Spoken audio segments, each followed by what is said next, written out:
gabayan upang ako'y tumapang. Panginoon, ikaw ang kailangan.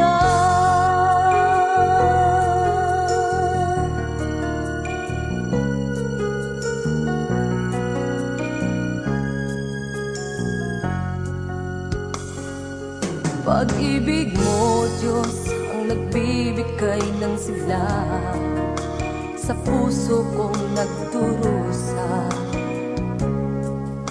Ang iyong salita ang nagbibigay ng pag-asa sa tulad kong nanghihina.